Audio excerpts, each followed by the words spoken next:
Buenas, ¿cómo andan? Soy Fede Pellegrino, coordinador del área de crisis climática de Ecohouse Global y junto a muchas organizaciones socioambientales estamos llevando a cabo esta iniciativa que se llama Yo Voto Ambiente, una iniciativa que busca escuchar, intercambiar opiniones, pero sobre todo conocer las posturas que tienen nuestros candidatos y candidatas a presidentes y otros cargos.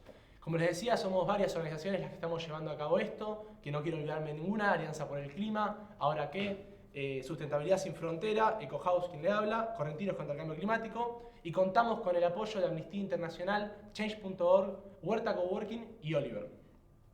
A lo largo de este ciclo vamos a estar entrevistando a diferentes candidatos de diferentes cargos, como nacionales y provinciales. Ya estuvimos haciendo algunas conversaciones con especialistas para prepararnos nuestras preguntas y para tener un juicio crítico para analizar. Y hoy tenemos a Gabriel Solano, precandidato a presidente. Muy buenas, Gabriel, ¿cómo estás? ¿Cómo estás? Gracias por la invitación. Bueno, muchas gracias. Primero que nada, una introducción, algo más general, por ahí no temas tan polémicos. ¿Algún ecosistema con que sientas algún vínculo especial, que de pibe haya sido, que te gustaba vacacionar? Y sobre todo, algún ecosistema que te gustaría priorizar en la conservación, por un tema personal, ¿no? Para que tus hijos lo puedan disfrutar, tus nietos, quien venga atrás, puedas tener Me esa encanta el mar. satisfacción. Me encanta el mar. No sé, viste cuando dice montaña o mar, siempre la opción, mar. Estuve hace poquito en Mar del Plata, haciendo actividad política y bueno, también me reuní con todas las organizaciones que están en Mar del Plata rechazando la instalación de lo que vendría a ser la explotación petrolera en mar abierto, que están denunciando, y creo que tienen completa razón, que sería terriblemente riesgoso para lo que es, digamos, el mar de Mar del Plata y en general, no en toda la costa atlántica argentina, una explotación petrolera mar adentro, y aparte que va a destruir economías que ya están establecidas en la propia ciudad. Y vi una gran movilización, andando por la calle, caminando por Mar del Plata, veía pintadas en diferentes lugares de la ciudad rechazando justamente esta expresión petrolera. Así que, si me das a El elegir, mar es lo tuyo. el mar es lo mío. Perfecto. El mar es lo mío. ¿Y cuáles son los temas primordiales de lo ambiental que crees que hay que poner en agenda en temas de país, ¿no? ¿Cuáles son los temas que más te preocupan? Mira, el tema ambiental hay una parte que es muy internacional. Eso también hay que tenerlo en cuenta, porque el calentamiento global, el problema de la emisión de carbono no es un problema exclusivamente argentino, ni quizás principalmente argentino, porque Argentina, como es una economía atrasada, semicolonial, no es la que más emite carbono a nivel mundial. A mí eso me parece interesante porque yo siendo socialista, siempre pensamos que los cambios son internacionales, no puede ser un cambio exclusivamente local. Ahora, Argentina tiene a la vez una agenda ambiental propia que me parece muy importante, ¿no? Algunos temas son muy centrales en Argentina. Todo el problema de los desmontes es un tema clave en Argentina, clave, que está afectando muchísimo a una parte importante del norte argentino, digamos, tanto el norte, el noreste argentino, y eso a la vez choca con pueblos originarios que tienen también sus propias economías, y que uno ve ya el impacto ambiental que está teniendo con inundaciones, y esto creo que es uno de los temas más gruesos que habrá que seguir, que es un tema, si vos querés, la parte muy clara ambiental argentina, ¿no? Sin que Argentina, digamos, uno dice, bueno, la emisión de carbono es más China, es más Estados Unidos, pero el tema de los desmontes es un tema muy nuestro. Pasa lo mismo el tema con los glaciares, creo que es un tema de enorme puja, de enorme puja. Vos pensás que en Argentina se aprobó una ley y en un momento la presidenta la vetó. Y no es fácil que un presidente vete una ley del Congreso, no. Capaz que un presidente de una gestión de 4 años nunca vetó nada o una vez. Cuando se veta una ley aprobada por el Congreso, incluso votado por tu propio bloque parlamentario, quiere decir que hay una presión enorme de intereses económicos muy fuertes, ¿no? Eso lo veo.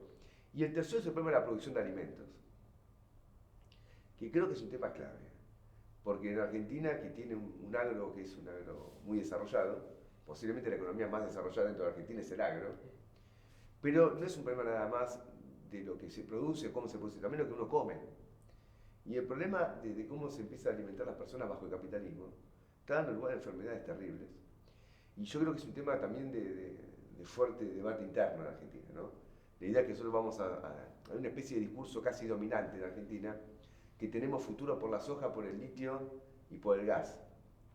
Y no es mi punto de vista de cómo tiene que desarrollarse Argentina, pero dice, vamos a obtener los dólares necesarios para que Argentina salga de su falta de dólares como matriz financiera que siempre nos lleva a las devaluaciones, a la inflación que tenemos, mediante este trípode, digamos, gas, litio y soja. Y no creo que Argentina tenga que desarrollarse por ese lado. Ahí vamos a ir a los modelos de desarrollo más adelante. Con respecto a la crisis climática, esto decías, bueno, es un tema internacional. ¿Qué rol debería jugar Argentina en este problema internacional y si lo pensás también en clave regional con América Latina? Bueno, Argentina obviamente debería jugar un papel, eso no tengo la menor duda. De todas maneras, los gobiernos argentinos en general suscribieron acuerdos que nunca se cumplen. Es decir, el dato internacional es que todas estas cumbres que se hacen acá o allá se caracterizan por su completa, ¿cómo te puedo decir?, intrascendencia desde el punto de vista de los resultados. Se llegan a acuerdos y esos acuerdos rápidamente se violan. Ahora tenemos una ola de calor en Europa que es terrible y se demuestra que todos los parámetros y metas que se habían establecido, ninguna se cumplió. Ninguna se cumplió.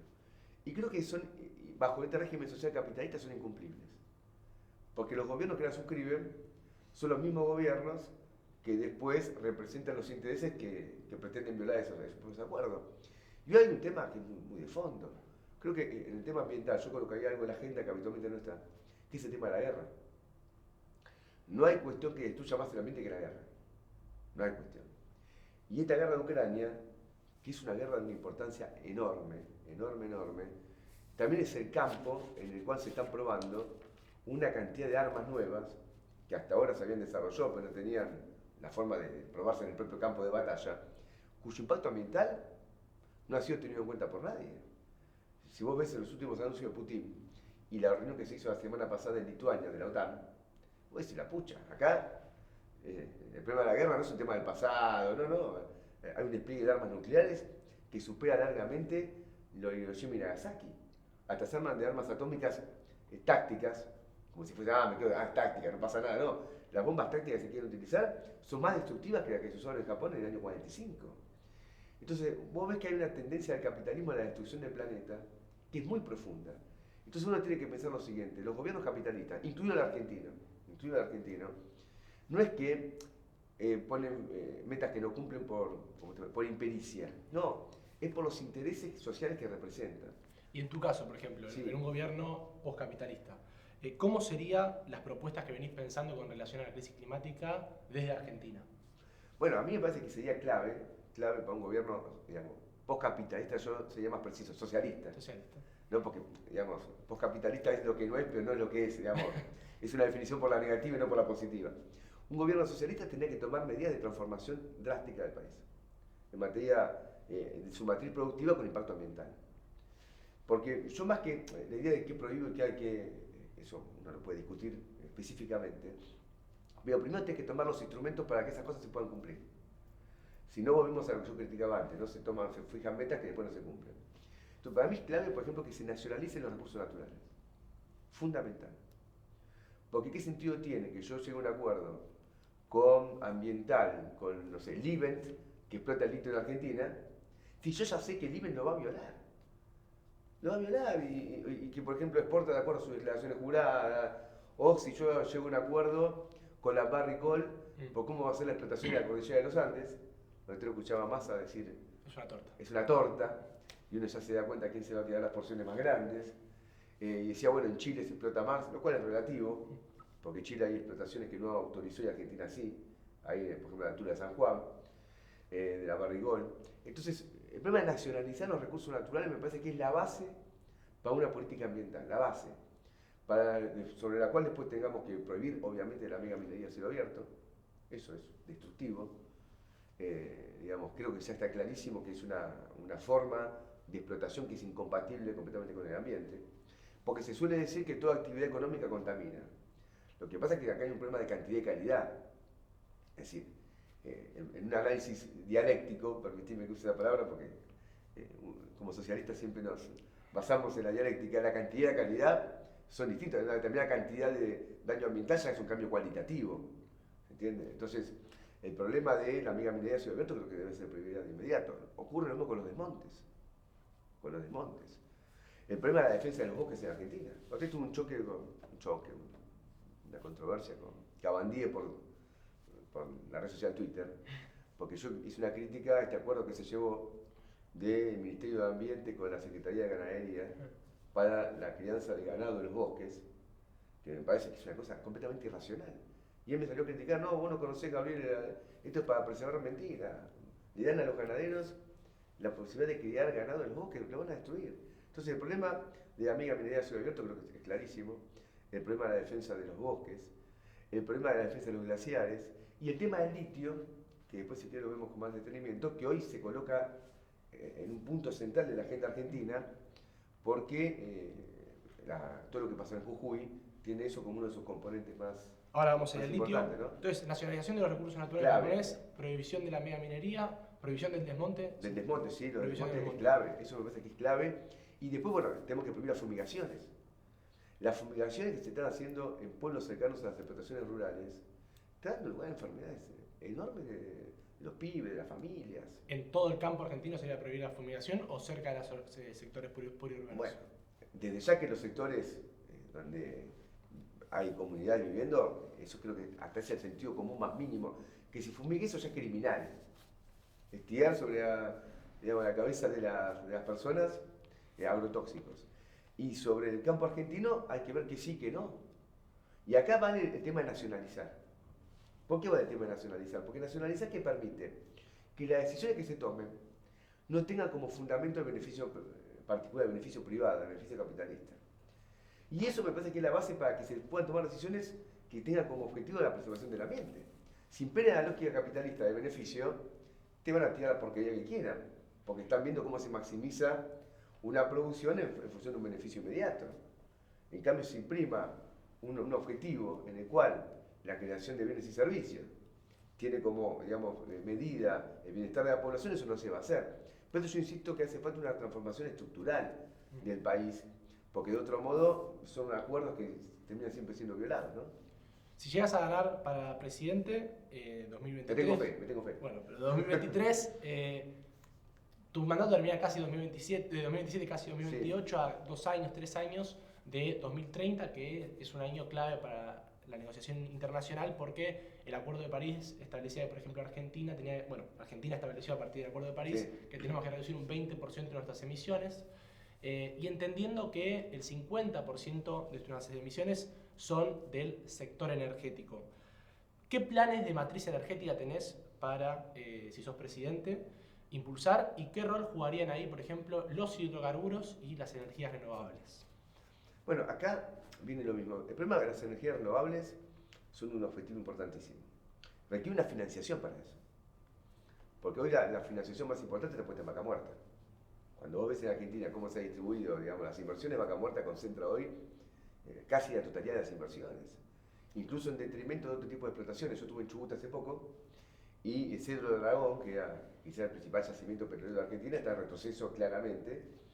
Y eso está siendo, digamos, virado hacia la cuenca neuquina.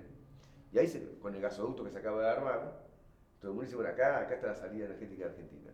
Entonces, el financiamiento de energías renovables tendrá que ser un tema clave. Este financiamiento requiere conseguir los capitales para eso. ¿De dónde va a salir el dinero? Por eso yo digo acá otra vez el problema de las transformaciones estructurales.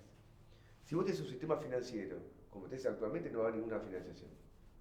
Porque se está buscando financiar determinados emprendimientos energéticos con una tasa de retorno inmediata. Entonces nosotros tenemos que pasar a nacionalizar también el sistema financiero que permita financiar todo un proceso de energías renovables que tendría en Argentina la posibilidad de hacer. Argentina tiene la Patagonia, no solamente Vaca Muerta, está lleno de una especie de enorme desierto con la posibilidad de una energía eólica muy, muy importante. Para eso requiere un financiamiento.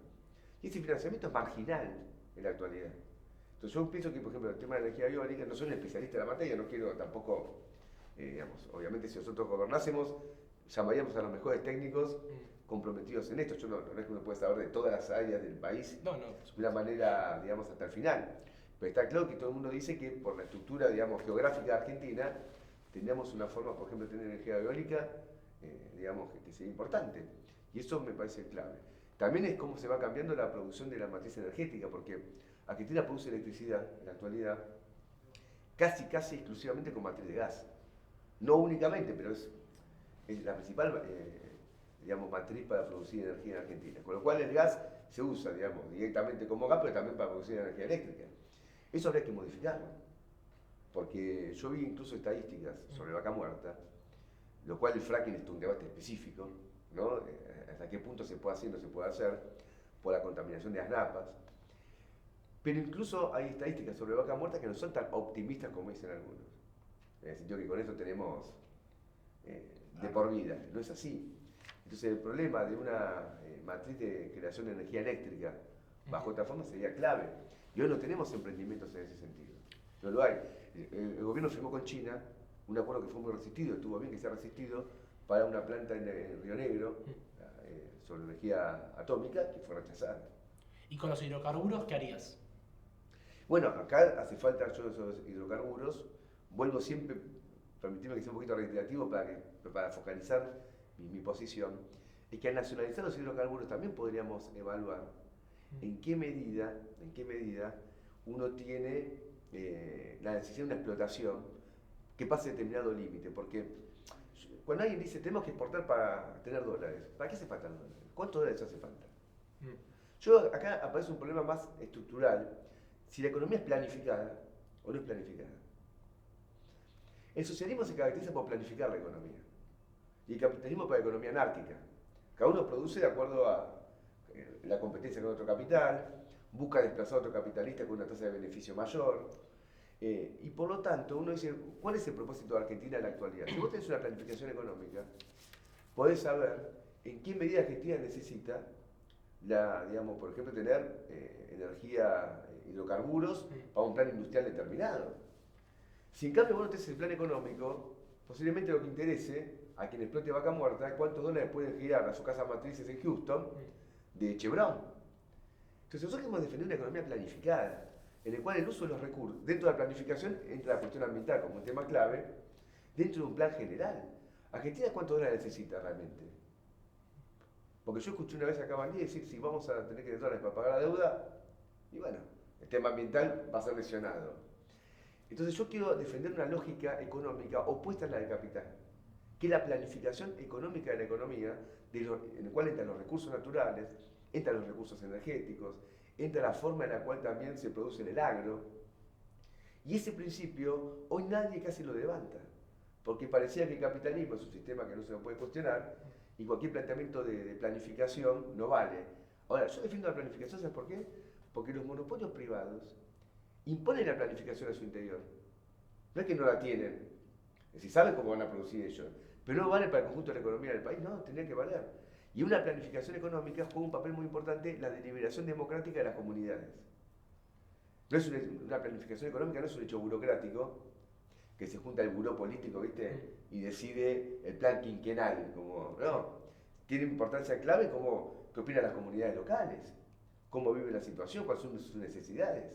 Y ahí hay una tensión, ¿no? Porque digo, vos podés planificar, por ejemplo, y en tu plan, no sé, los hidrocarburos tendrían un rol de financiamiento, lo que sea, pero si de repente hay una comunidad en Vaca Muerta que no quiere eso, ¿cómo vos tendrías esa tensión? Porque vos tenés por ahí una planificación que para vos o tus técnicos son lo mejor, pero que en el territorio a una comunidad de 200, 300 personas no les va a afectar, porque eso es inevitable.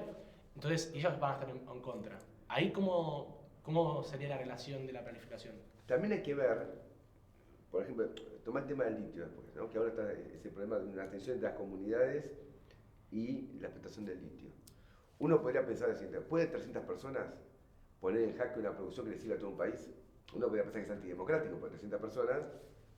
Hay una tensión ahí, hay una tensión del demo, sí. Lógico, sí, ahí hay 45 millones de personas en el país. Ahora, esa tensión, yo creo que se tiene que poder solucionar. Porque, por ejemplo, en el litio aparecen explotaciones que están en cierto grado todavía de desarrollo e investigación, que tienen un impacto ambiental mucho menor. ¿Por qué no se aplican? Porque tienen costos hoy mucho más altos que lo que se utilizan. Una empresa que quiere maximizar beneficios de manera inmediata va a preferir la forma de producción no menos contaminante, sino la forma de producción más redituable. Si vos demostrás a las comunidades locales que estás aplicando la forma de producción más acorde a la preservación del ambiente, y bueno, yo no veo que haya un capricho, yo no noto los pueblos caprichos, noto necesidades.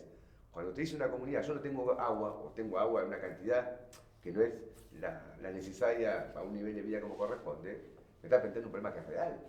Yo no puedo responderle burocráticamente, bueno, no me importa lo que vos decís, me importa el desarrollo del país. No, yo creo que la contradicción entre lo local y lo nacional es una contradicción que el socialismo debe superar. Lo cual no quiere decir que sea una receta que se aplique universalmente, pero hay que ver caso concreto por caso concreto. No digo que esté solucionado con esta receta todos los problemas del mundo, no, nunca es así.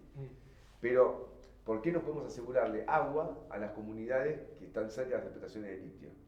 Y en determinado momento quizá una explotación tenga que hacerse, porque yo te digo algo más, si vos industrializás el litio en Argentina, ¿por qué hace falta explotar tanto litio?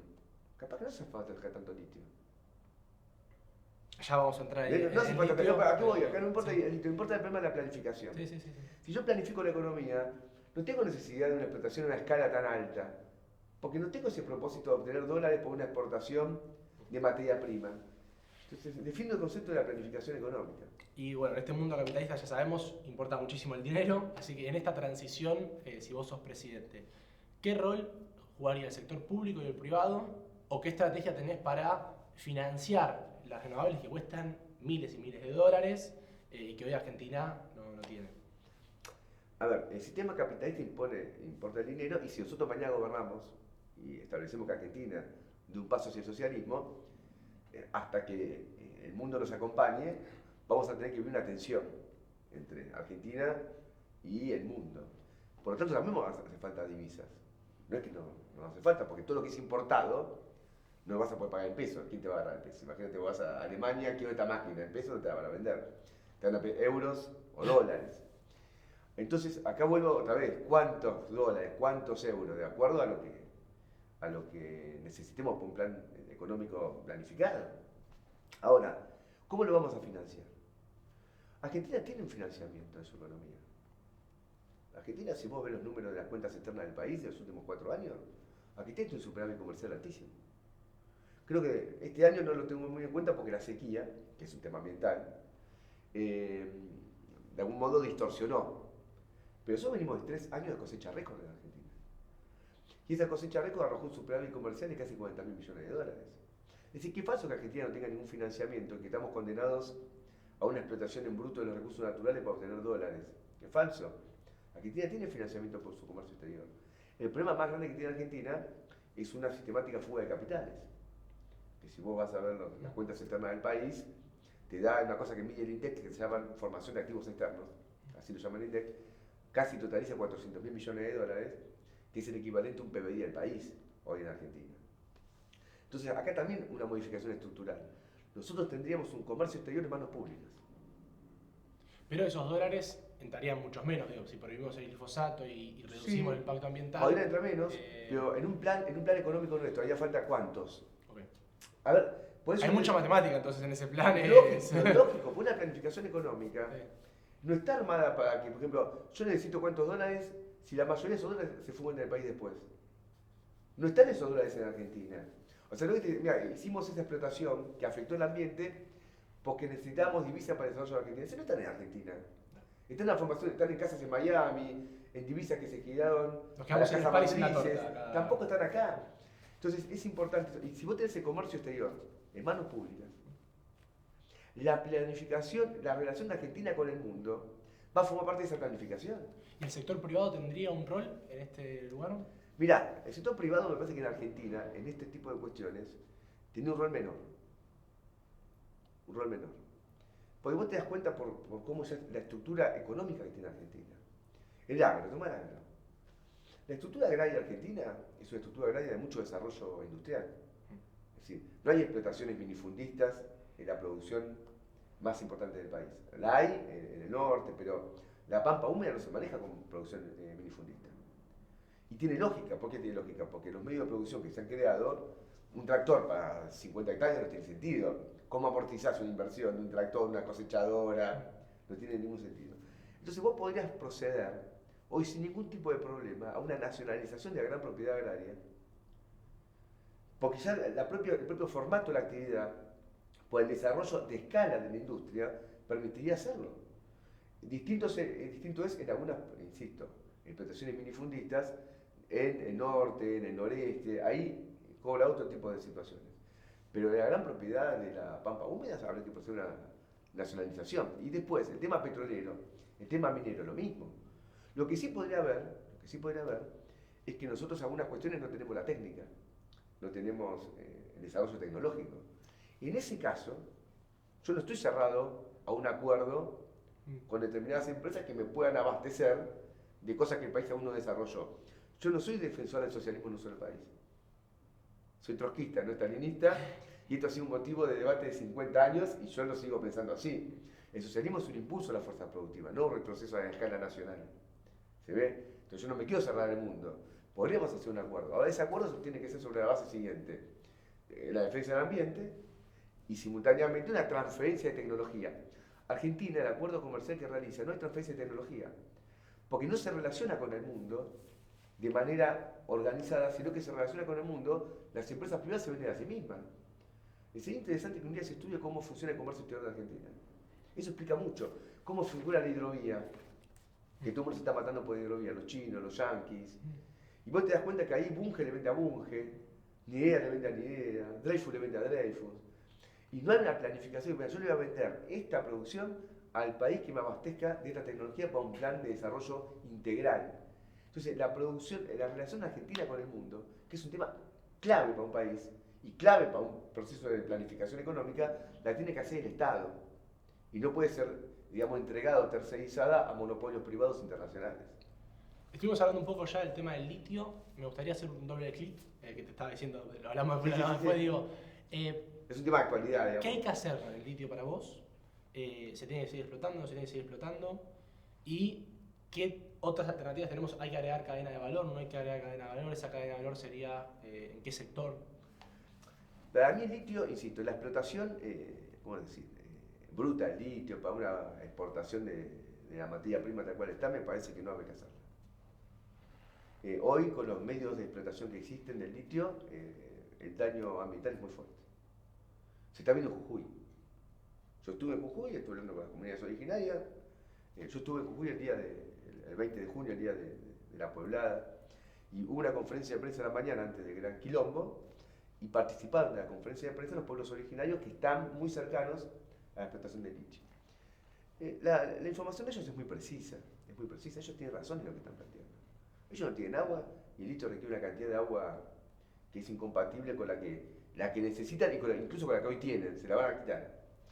Entonces, una explotación de litio más reducida, con métodos que tengan, digamos, que sean más compatibles con el ambiente, para un proceso de agregado de cadena de valor, es una posibilidad. Pero vos te das cuenta que hoy no tenemos prácticamente cadena de valor para el litio.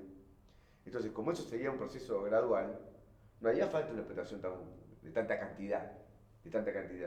Ahí tenés un problema de capital, me imagino, porque digo, desarrollar esa tecnología, que hoy no está desarrollada, digo, se está trabajando en el CONICET, con Ernesto Calvo, pero digo, necesitas mucho dinero para eso, y lo que nos suelen decir es, bueno, para hacer ese dinero, para conseguir ese dinero, vos tenés que explotar en gran escala. Pues a Argentina no le queda nada. A ver, también, frente a ese argumento, se puede responder de otro modo. Mira, Argentina tiene vigente la ley minera de Menem, que es el 3% de regalías, que bajo declaración jurada, que vos sabés que es un curro, porque la empresa declara y paga sobre eso. En el caso del litio, incluso hay todo tipo de adulteraciones. Livent es una empresa que tiene que estar todos en cana. Y lo dejan ahí. Después, del 3% de regalías, le permite que una parte de esos 3% se utilice para obra civil de la propia empresa. Por ejemplo, yo me hago un camino hacia el yacimiento, lo pago con el 3% de regalías. Pero eso es un costo empresarial. Digamos. Es un capitalismo medio raro el que se da ahí, ¿viste? Como que... Entonces vos me decís... los costos se amortizan, es todo no hay inversiones. No hay inversión, es un salto mortal correr, siempre te caes bien parado. Entonces, ¿a qué voy con esto? Ese argumento me parece un argumento que es un argumento a favor de las mineras. Mira, en Catamarca yo lo escuché. En su momento, hace muchísimos años, en Catamarca, estoy hablando como hace 20 años atrás, o quizá un poco más todavía, empezó la explotación de, ¿cómo se llama? De la mina lumbrera. Y yo me acuerdo que en su momento nuestros compañeros de Catamarca estaban muy en contra. Y la iglesia había convocado una especie de foro multisectorial. Y nosotros quedamos en una terrible minoría. Porque se prometía que con Catamarca, con el establecimiento de la mina bajo lumbrera, Catamarca iba a pasar a ser Suiza. ¿Qué vas a Catamarca? Y no ocurrió. Y la contaminación que dejó el dique de cola de la minera es terrible. Es terrible. Eso va a llevar años y años y años para poder recuperarlo.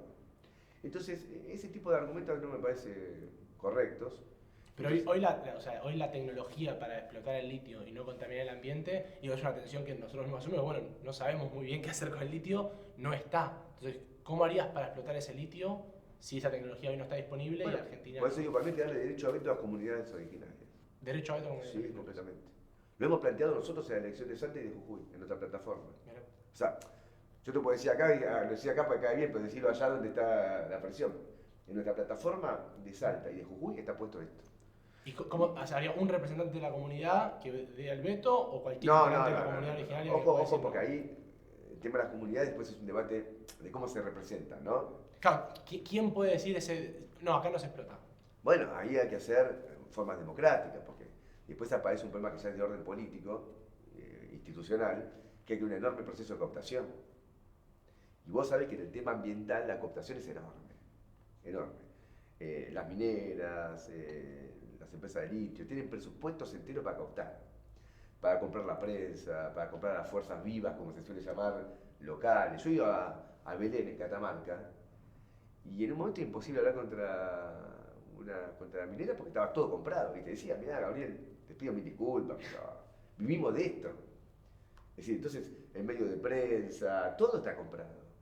Actúan ONGs a nivel mundiales, digamos, con la presión del capital. Entonces, cómo se representan las comunidades tiene que ser una forma que asegure que sea la expresión genuina y no una cooptación de una capa superior. Eso hay que discutirlo concretamente en cada caso. Pero se puede recurrir a consultas populares, a distintos métodos para discutirlo, pero yo tendría mucho cuidado en eso, porque la experiencia indica que hay un enorme proceso de cooptación, porque la guita que circula es enorme. Bueno, si hay cooptación, entonces ese veto no va a ser muy... No, no, pero la cooptación nunca es de todos.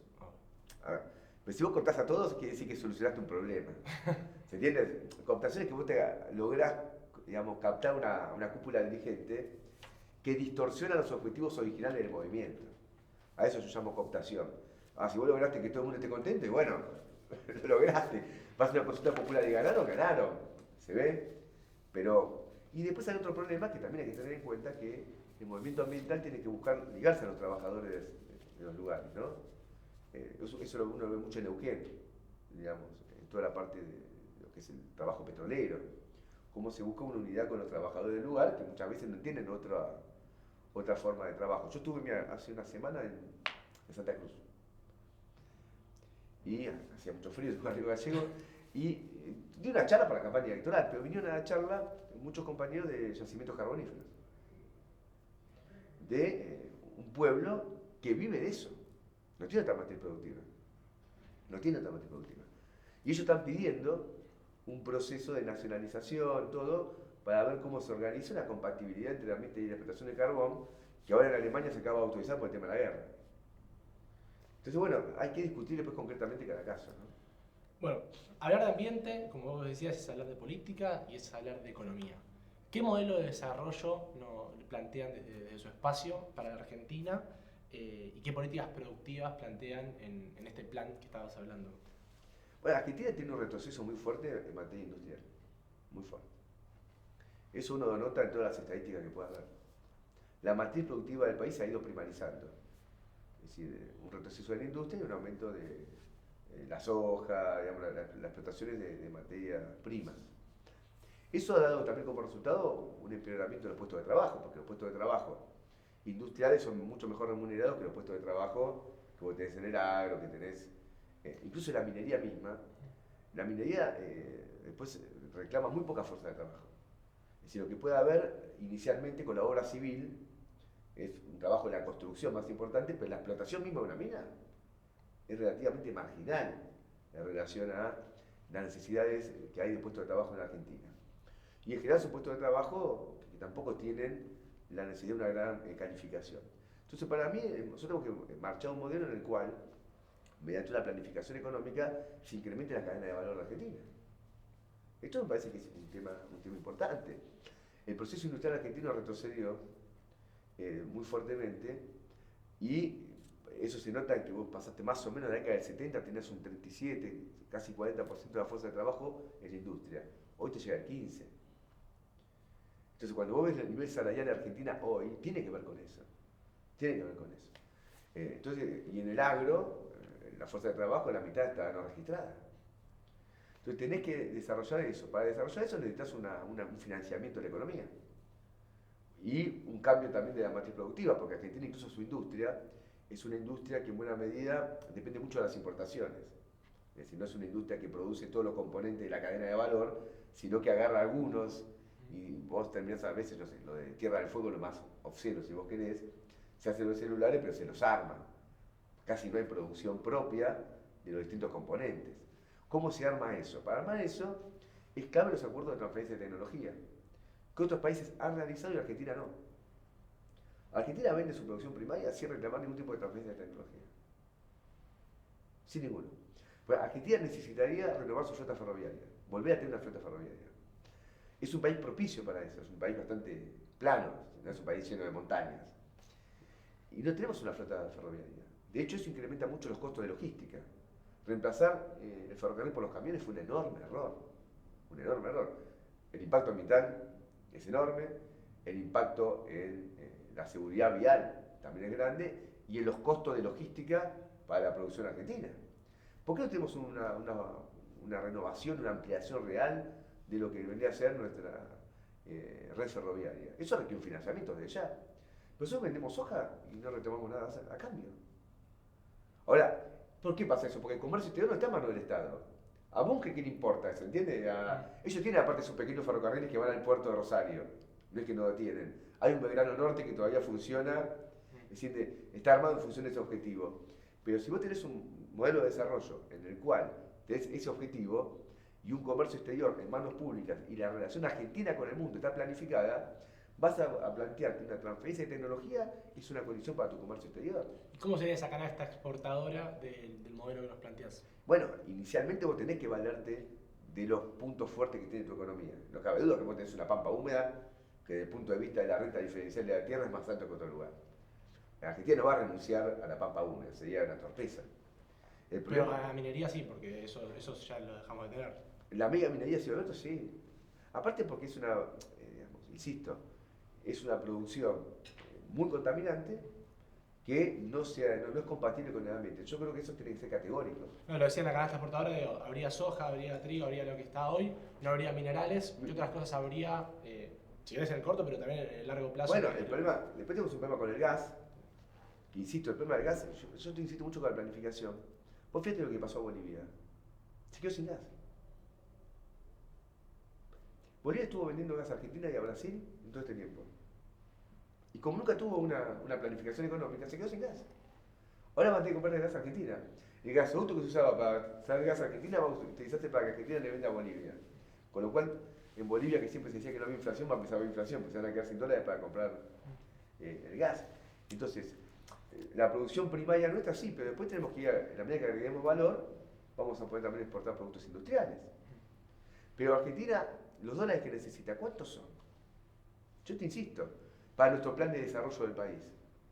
Porque si vos me decís que nuestro plan de desarrollo del país que es aumentar la remesa de utilidades de las corporaciones instaladas en Argentina,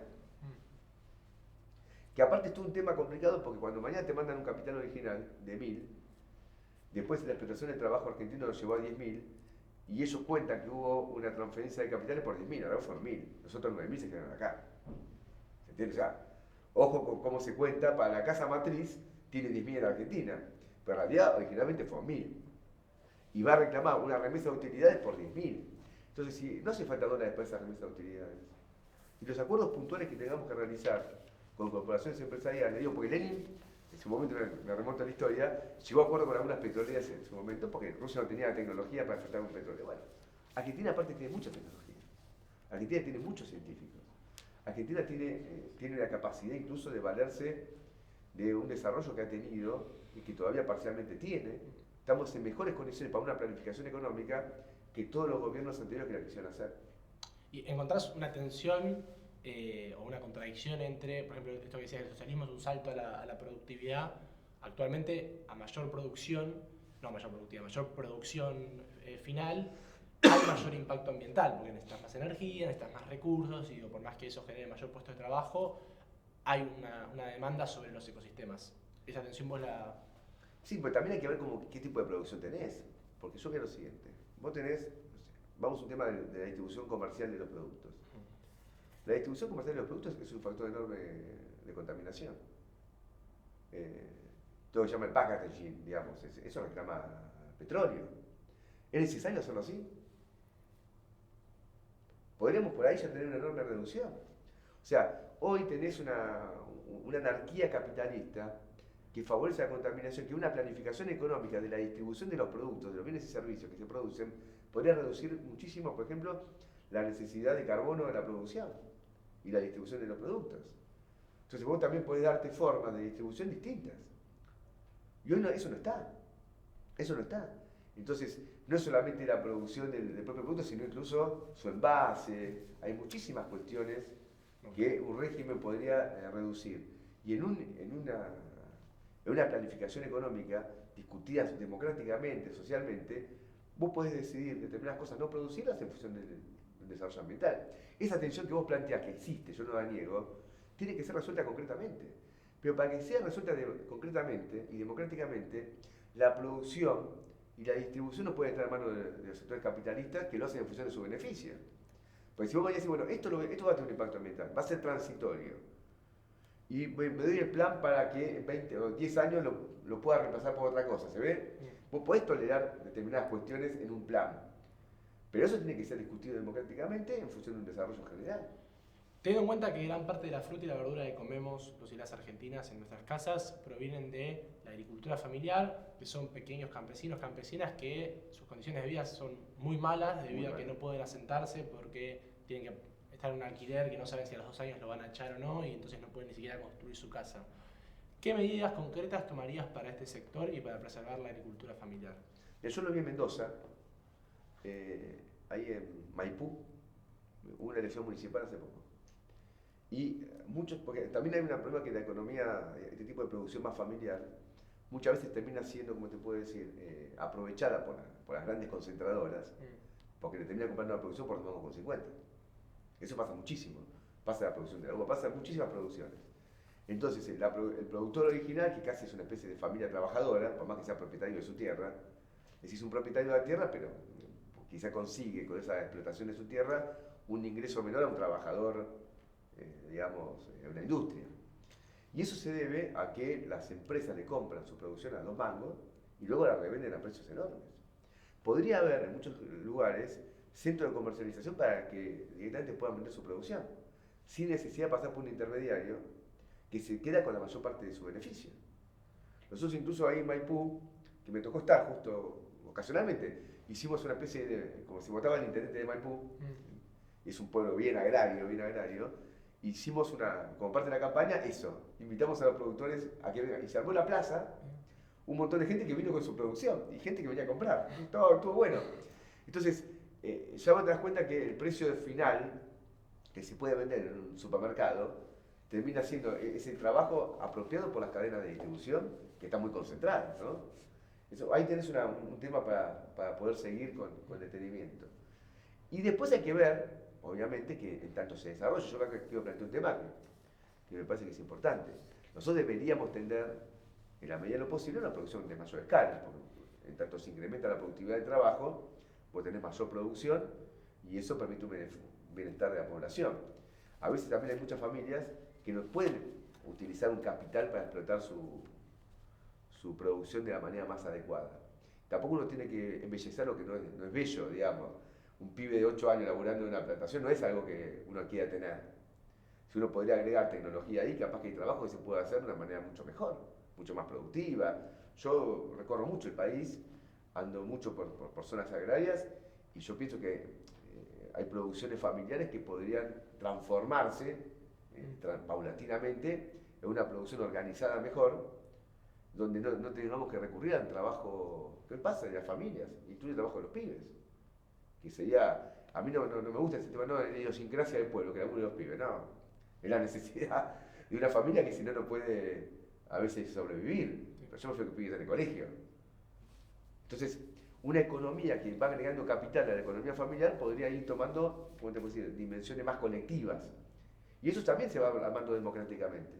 Otro sector clave en lo ambiental, que es un sector social bastante precarizado, completamente precarizado, no bastante, son los cartoneros y cartoneras, que tienen un rol ambiental clave en la recuperación de residuos que genera el actual sistema. ¿Qué medidas impulsarías para este sector? Bueno, es un tema ambiental de las grandes ciudades también, ¿no? Porque a veces el tema ambiental se lo ve mucho, no sé, en la cordillera de los Andes, en Vaca Muerta, en el litio, y pareciera que no hay problemas ambientales dentro de las ciudades.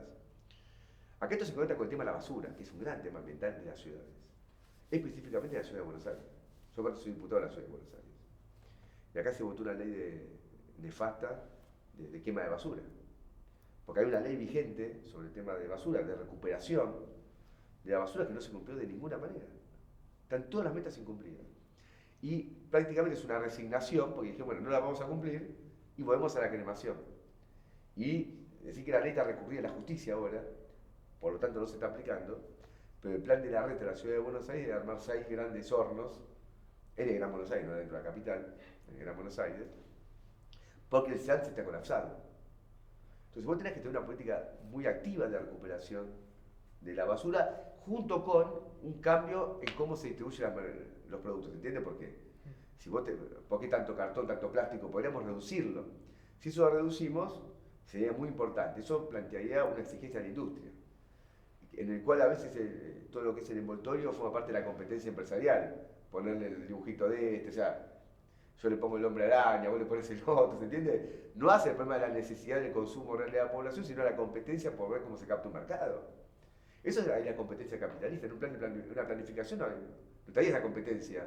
Entonces yo te pongo el mismo chupetín con 14 envoltorios. A veces uno compra, yo tengo hijos chicos, le compras algo y sacás cartón, sacás plástico, sacás al final lo que compraste es una mamusca de plástico. Chiquitita y la cantidad de cosas que tiene la envoltura no tiene sentido. Ahora, ¿por qué la ponen? Porque vos comprás, la mercancía viene envuelta con todo eso.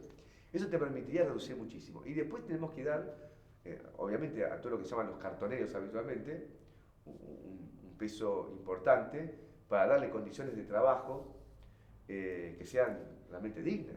Hoy la precarización es enorme, enorme. Y depende mucho de las oscilaciones de los precios. A veces de repente uno deja de ver cartonero porque si cayó mucho el precio ya no tiene sentido la operación, claro, la recuperación. Entonces yo creo que acá hay una combinación de cómo se produce, de cómo se vende lo que se produce y como inevitablemente siempre va a haber algo, bueno, en impulsar esa recuperación. Y después no existe tampoco una política de fomento a la recuperación de esa basura. Hoy es un colapso el problema de la basura en Argentina y específicamente en la ciudad de Buenos Aires. La zona del Gran Chaco es la segunda más boscosa a nivel de Sudamérica, muy importante. Y en la Argentina tenemos una ley de bosques que el presupuesto año tras año va cayendo. ¿Qué harías vos con esta ley? ¿Qué harías para frenar los desmontes? Entiendo que la ley vigente, por ejemplo, establece multas para quien desmonta de manera ilegal, es decir, no cumpliendo la ley, pero esas multas terminan siendo rentables en la ecuación económica de quien lo explota. Es un costo empresarial mínimo. Exactamente. Vos tenés el mapa cómo se hace aparte. Sí. No, bueno, para acá hay una responsabilidad terrible del gobierno y de los gobernadores. Es así. ¿Vos prohibirías el desmonte de un día para otro a cero? A cero. Y tenemos el problema... Chaco ha tenido problemas ambientales enormes en el último tiempo, inundaciones increíbles. O sea, hoy los desmontes, por ejemplo, hay una parte que son legales y hay una parte que es ilegal, que son los que no entran en las zonas permitidas por la ley. Sin embargo, el 50% de los desmontes se da en ese marco ilegal. O sea, si vos prohibís los desmontes, del 50% serían los 100% ilegales. ¿Cómo harías para controlar eso? Bueno, pero acá hay un problema político. Yo te quiero ser claro. Acá gobiernan los desmontadores. O sea, gobiernan ellos. Gobiernan lo que gobiernan para las oligarquías que desmontan. Porque vos tenés hoy que tenés soja en Salta. O sea, la ampliación de la frontera agrícola en Argentina, como consecuencia del desarrollo tecnológico, vos antes no podías tener soja por fuera de la pampa húmeda. Hoy sí. Y aparte la producción de soja que se fue extendiendo, también fue extendiendo la producción ganadera, porque se corrió la producción ganadera por la soja, entonces el ganado también se lo tiró más a fondo. Detrás, la presión de los desmontes básicamente tiene que ver con eso. Tiene que ver con la extensión de la frontera agrícola. Ahora, ¿por qué tenemos que extender la frontera agrícola? ¿Cuál es el objetivo que Argentina produzca? Vamos a llegar a 150 toneladas.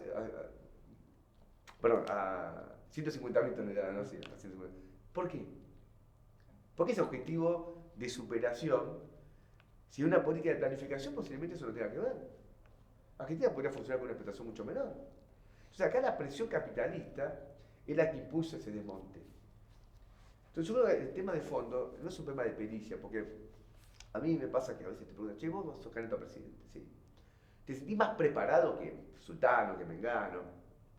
Así dicho, me sentiría, ¿cómo te puedo decir? Demasiado jactancioso de mi parte presentarlo de ese modo. Yo no me siento más preparado que nadie. El tema son los intereses que se representan. Si vos gobernás para los tipos que están ahí, te haces el gil. Y lo saben todos. Y después eso va acompañado de una política represiva muy fuerte. Porque en esos lugares viven comunidades. Esas comunidades son reprimidas de una manera violenta, sin que nadie diga nada.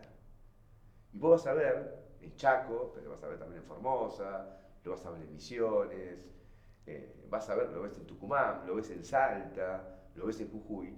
Represiones fortísimas a las comunidades originarias. Y gobiernan ellos. Y son de los dos colores políticos, porque vos te vas a repasar los gobernadores. No. Es así. Entonces el desmonte, eso tiene que ser prohibido definitivamente. Y hay una violación, ya se desmontó mucho más que lo que había que desmontar. Se incumplieron todas las leyes establecidas. Y lo último que yo te digo es la Secretaría de Ganadería, un acuerdo con el Ministerio de Ambiente para que se críe ganado en los bosques. Y Cabandier me cruzó por Twitter diciendo, no, vos, Gabriel, no sabés lo que estás hablando. No, ¿cómo es que estás hablando? Y con humedales, la situación es muy crítica, ya lo sabemos. En 2020, sí. 1 millón de hectáreas prendidas a fuegos. Y la Corte Suprema también se hace el tonto. Porque lo que se llama como no me sale el nombre, el mapeo, no, el inventario. El inventario, tampoco se hace. Y tiene que ver con la presión de las mineras, en este punto. Es así, tiene que ver con la presión directa de las mineras. Mirá, en Santa Cruz, yo no tenía tanta información, pero ahora que estuve en Santa Cruz, estuve en Caleta y estuve en Río Gallegos, o sea, estuve en el norte y estuve en el sur. Hoy la provincia minera más importante del país es Santa Cruz. Yo no sé qué, te juro que no lo sabía del todo, o sea, sabía, pero no sabía que era, especialmente Norte y Plata. La más importante, ya desplazó a San Juan, desplazó a La Rioja. ¿Y quién gobierna Santa Cruz? Y no hay lamentablemente no tenemos hoy en Santa Cruz lo que ha pasado en San Juan con grandes acciones de las poblaciones locales, o lo que ha pasado en La Rioja, en Chilecito, o lo que ha pasado también en parte en Catamarca. No lo tenemos. Posiblemente porque Santa Cruz es una provincia muy despoblada, ¿no? O sea que donde tratan las explotaciones mineras no hay muchas comunidades viviendo. Pero la destrucción de los humedales, de los glaciares, es enorme. Y bueno, yo pienso que también otra vez son intereses económicos que priman en el país por sobre lo que tiene que ser una planificación económica en el cual la explotación de los recursos naturales de diferentes formas y la producción de alimentos, de mercancías, forma parte de un plan en el cual la prioridad no está puesta en el lucro privado. Parte de ser presidente es manejarse con muchísimos sectores de la sociedad argentina. Así que en esta sección vamos a, por un lado, utilizar el bolillero para saber aleatoriamente algunos de los sectores. Por otro lado, vas a elegir vos uno de los sectores que quieras decir qué políticas articularías con estos, qué desafíos encontrarías. Y por otro, por parte de las organizaciones que nos gustaría saber cómo lo harías. Sí, en mi gobierno no sé qué sería la sociedad rural, no te voy a mentir. Si bien, digamos, pero bueno, es un tema para... Porque, si querés puedes arrancar la sociedad rural, no tenemos... No, gobierno lo siguiente. Obviamente esta estructura de sociedad es una sociedad actual. Y yo soy de la idea que un gobierno nuestro modificaría la sociedad en su base, digamos, en su base de producción, en su base... Por lo tanto, la sociedad rural existe, en tanto la propiedad privada de la tierra agraria está establecida y funciona de este modo. Yo te había planteado recién que la gran propiedad agraria pasa a manos públicas. Por lo tanto, la sociedad rural ya perdería su existencia. ¿Entiendes? O quedaría con un grupo de gente que se junta a tomar el café reclamando por una propiedad que perdió. ¿Entendés? O sea, bueno, pero ya es una política pública válida para lo digo con todas las letras, ¿no? ¿Y qué desafíos encontrarías ahí? No, va a haber resistencias. A ver, viste, cualquier cambio real va a haber resistencias. Y son inevitables. Vos pensás que la sociedad rural argentina no quiso pagar retenciones en ese momento. Si por 2 o 3 puntos de retención armaron semejante quilombo, imagínate lo que van a dar. Por eso me parece importante este punto también, la Secretaría de los Sindicatos.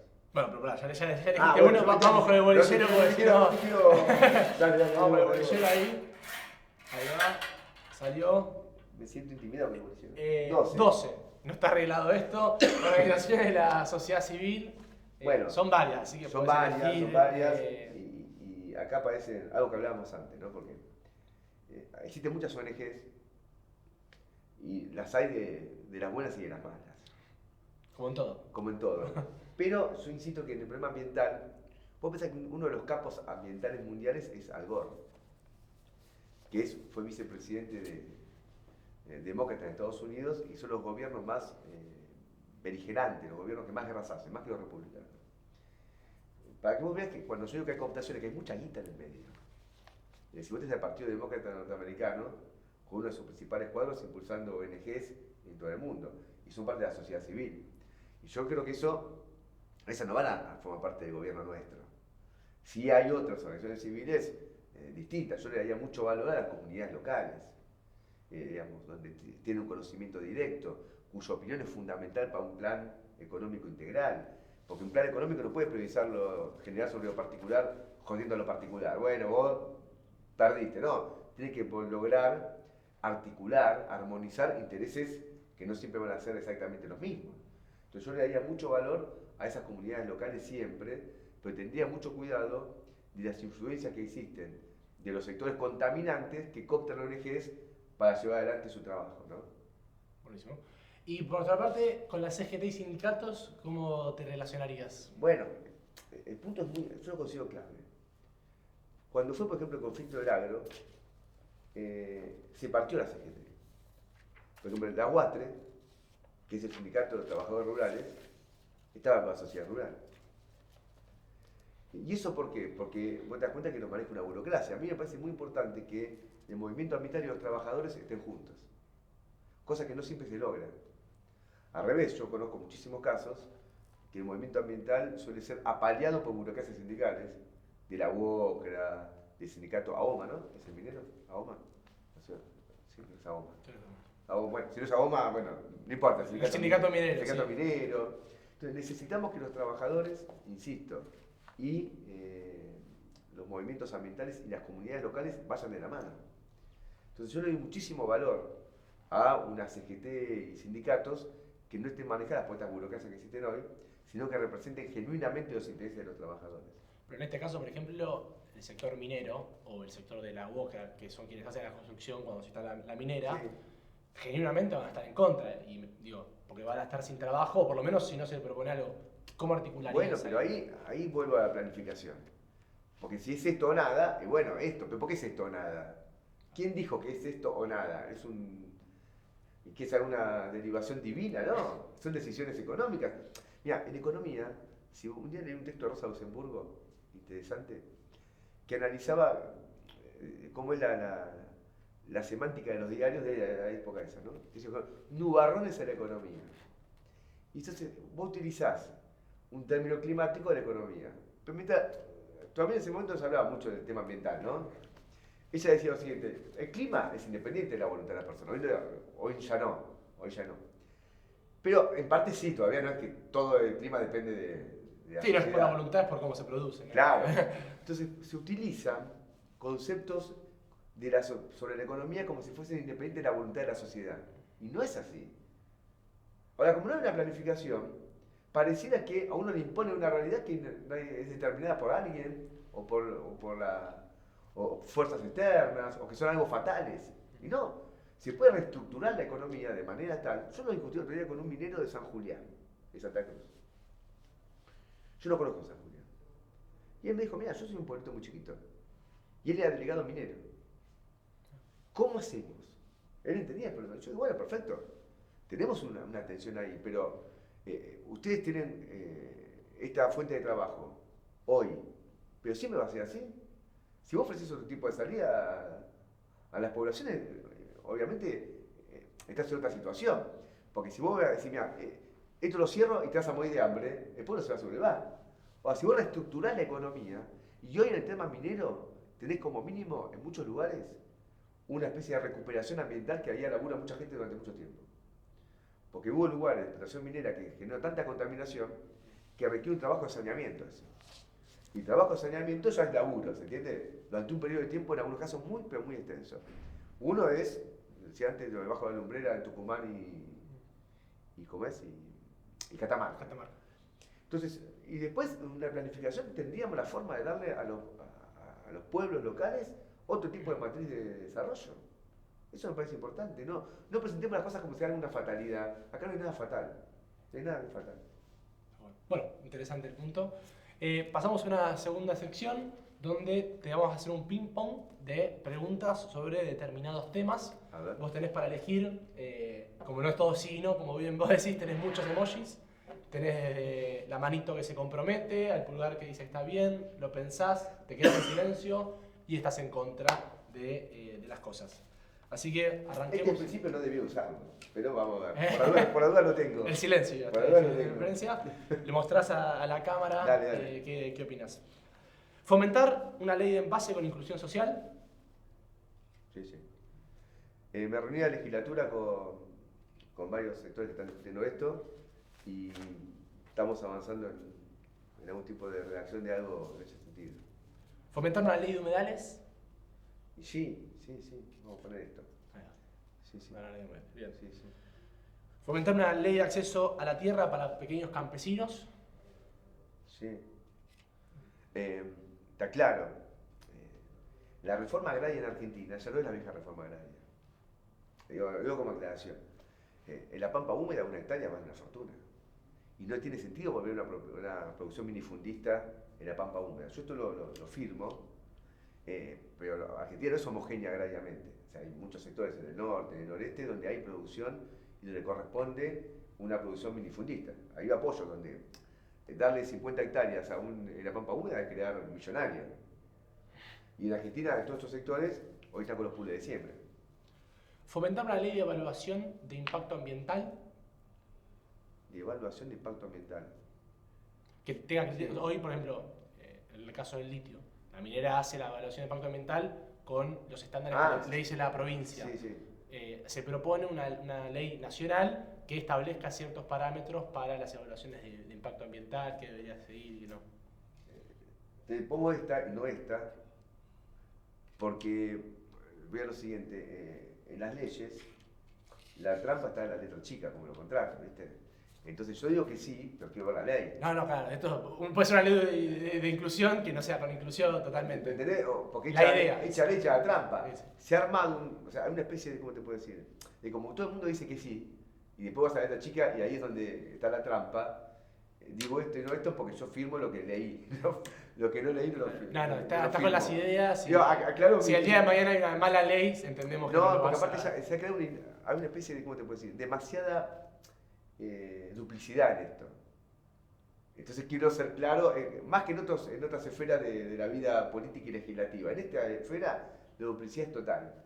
Entonces yo advierto esa duplicidad, porque como todo el mundo cae bien decir que sí, pero después te hace la trampa por abajo. Sí, totalmente. Incluir la figura del desmonte como un delito penal. No sabía que no estaba. No está. O sea, por eso las multas. Tenés razón. No, a veces viste como tenés juicios civiles y penales. Es decir, que haya una figura penal no quiere decir que no haya un daño económico a resarcir. O sea, no siempre que haya una. Pero, sí. Pero voy a seguir la metodología que dije recién. Sí, por supuesto. Quiero leer la ley. Pero en tanto esté prohibido, es un delito y tendrá que tener una. Yo no soy en general, digamos, de reforzar el Código Penal, no es mi forma de abordar los problemas sociales, ¿entiendes? Pero es evidente que esto requiere una pena. Aparte es un problema de lucro empresarial. Aumentar el presupuesto del CONICET para investigaciones relacionadas a las tecnologías ambientales. Sí, acá me animo a poner conozco muchísima gente de CONICET. Queda relativamente cerca de acá. He ido a varias reuniones, actividades que me plantearon y sé que la escasez de presupuesto es muy grande y también eso repercute en ¿cómo es? La precariedad de los propios investigadores. que para poder desarrollar el trabajo como corresponde tienen que tener ellos mismos sus necesidades básicas satisfechas y hoy no es así. Así que tanto para el CONICET como también especialmente para los propios investigadores, ¿no? ¿Cumplir el presupuesto de la ley de bosques? No conozco bien cuál es el presupuesto que no se cumplió, pero bueno, tiene que cumplirse. No sé si es suficiente, ¿se entiende? O sea, Claro. entonces, déjame que ponga. Bueno, te ponga esta. No porque no quiera que se cumpla, sino porque no puedo asegurar que sea el suficiente, ¿se entiende? Sí. Sí que se viene reduciendo el presupuesto, lo cual está muy mal, pero no sé si se cumpliese el original alcanzaría, a eso voy. Sí. Creo que es un 0,3 del PBI, pero no me la quiero jugar, pero es por ahí. ¿Del PBI o del presupuesto? Del presupuesto. Ah, puede ser. O del PBI. Bueno, ahora me hiciste entrar en duda. No me suena que sea del PBI. Bueno, vamos, seguimos. Fomento de una IPF litio. Bueno, acá pasa lo siguiente. Yo no estoy de acuerdo con cómo funciona IPF hoy. Entonces, ¿cómo te expreso en estas opciones? Podés desarrollar igual, ¿eh? Claro, te voy a usar esta porque necesito un desarrollo. IPF es una sociedad anónima. 51% del Estado. Sí, pero como sociedad anónima. No es una empresa del Estado. Por ejemplo, el presupuesto de IPF no era el presupuesto nacional. YPF va a estar aumentando la nafta un 4,5% mensualmente, por lo decide su directorio. Y como sociedad anónima tiene que responder a sus accionistas. Y se rige como una empresa privada más. YPF fue la que armó el acuerdo secreto con Chevron que se aprobó en Neuquén para Vaca Muerta. Que yo lo considero el hecho de los más escandalosos institucionalmente que se conozcan, porque la legislatura neuquina aprobó ese acuerdo sin conocerlo, porque es secreto.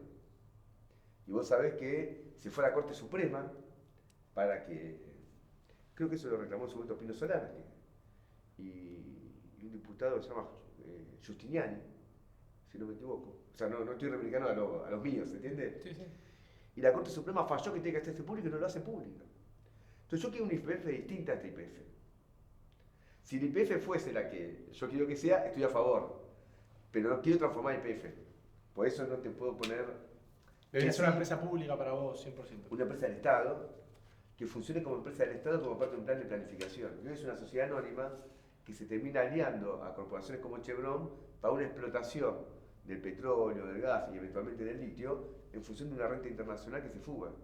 Entonces yo no te puedo poner que sí, pero te explico esto porque que no se me entienda por derecha, ¿se entiende? Sí. ¿Y es lo mismo YPF que Chevron para vos? O sea, en esto del sector público-privado. Nada es igual a nada en la vida, ¿se entiende? Nada es igual a nada.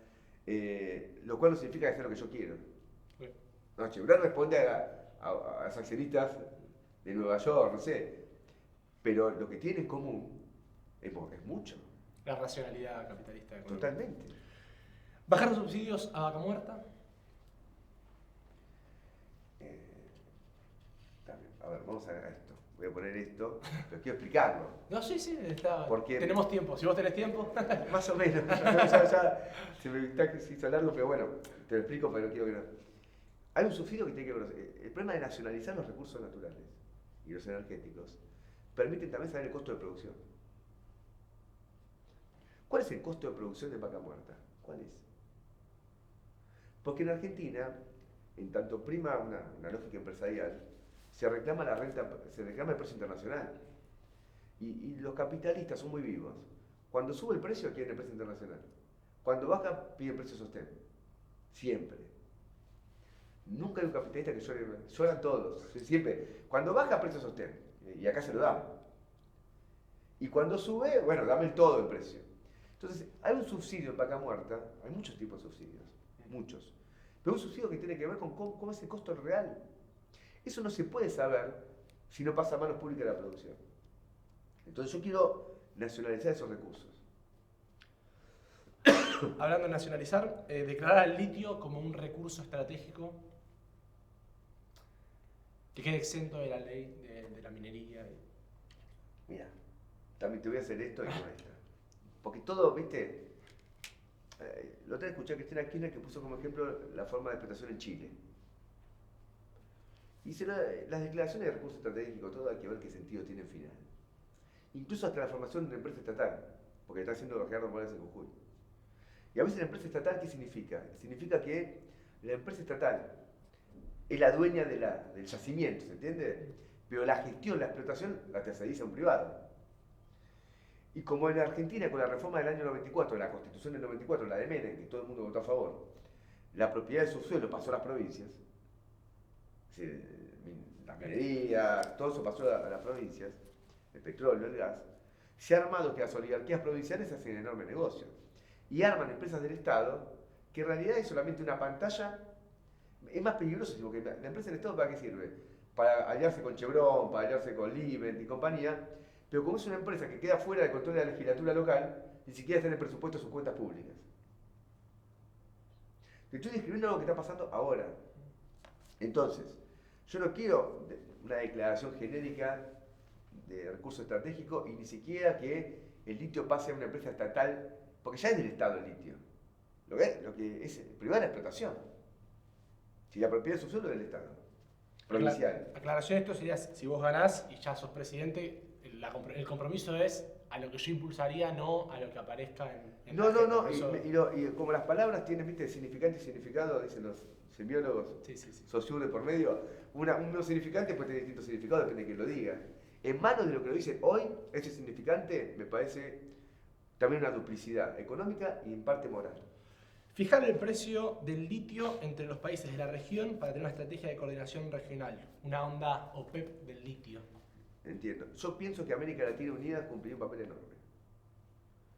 Mirá, yo me acuerdo en su momento cuando estaría a favor. Emoji después. Tenés razón. Pero esto no. Porque acá empiezan todos los peros, ¿me entendés? Okay. Otra vez lo mismo. Yo recuerdo cuando, no por el litio, por el tema del petróleo, Chávez había planteado la formación de una especie de gasoducto de Venezuela hasta acá, y todo de oleoducto, y una especie de coordinación de las empresas de energía de la zona, PDVSA, YPF, Petrobras, todas estas. Nunca se dio.